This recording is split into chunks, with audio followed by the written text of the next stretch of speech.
In 1995, a man figured out what he believed was a secret hack to turn himself completely invisible. Naturally, he decided to use this brand new superpower to rob a bank in broad daylight. What happened next is so unbelievably bizarre. Scientists literally had to invent a new word just to explain it. Sounds like a supervillain origin story, right?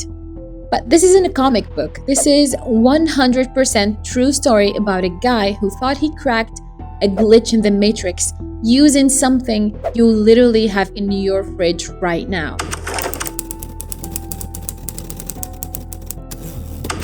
The year is 1995. We're in Pittsburgh, Pennsylvania.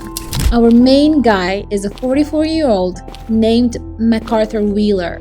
Now, MacArthur doesn't really have a lot going on for himself. He's kind of just bumming around, but he wants to make money fast. So one day, he's hanging out with his buddy Clifton Earl Johnson. Now, Clifton is a bit of a career criminal. He's actually robbed a few banks before and somehow gotten away with it. And during this hangout, Clifton drops a fun fact that is about to blow MacArthur's mind. He tells him that lemon juice can be used as invisible ink, which is true. If you write with lemon juice, it dries clear, and you can only see it if you hold it up to a heat source. MacArthur is like, whoa, neat. And then Clifton says the magic words. Well, if it makes writing invisible, maybe it can make a person invisible. Now, neither of these guys are exactly rocket scientists, but they decided to test this theory. MacArthur goes to the kitchen, gets a lemon, and aggressively rubs the juice all over his face. Of course, lemon juice is highly acidic. It immediately starts burning his eyes. He's in absolute agony, tearing up, and can barely see. But through the pain, he grabs a Polaroid camera, points it at his face, and snaps a selfie. And guys, it actually worked! When the picture comes out, MacArthur is not in it. Now, historically speaking, the camera film was probably just defective, or because his eyes were literally burning shut from citrus acid, he accidentally pointed the camera away from his face. But MacArthur and Clifton don't know that. They stare at the bank Polaroid like they've just discovered the cure for gravity. They legitimately believe they have found a real-life invisibility hack, and they're going to use it.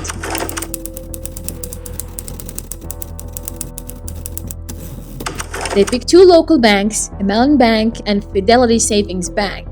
They get a gun and they buy a lot of lemons.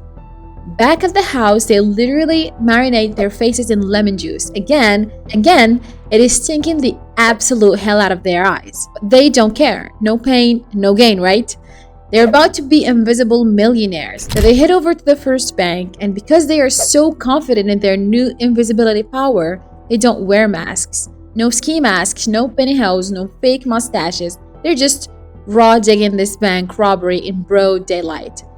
They large through the doors. MacArthur pulls his pistol, and Clifton, trying way too hard to sound like a badass movie villain, yells something like, "Nobody move, we're completely invisible and we mean business."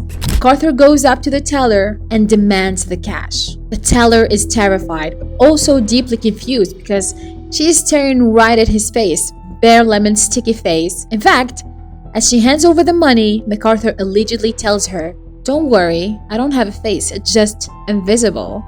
They grab $5,200 and flee the scene. Once they get into the car, they're ecstatic. And it worked. Nobody saw them. They're so high on their own success that they drive directly to the second bank and the other side of the city. And get this, they don't even reapply the lemon juice. They figure this invisibility buff lasts all day. They walk in, pull the exact same stunt, point the gun, grab the cash, and drive home feeling like untouchable criminal masterminds.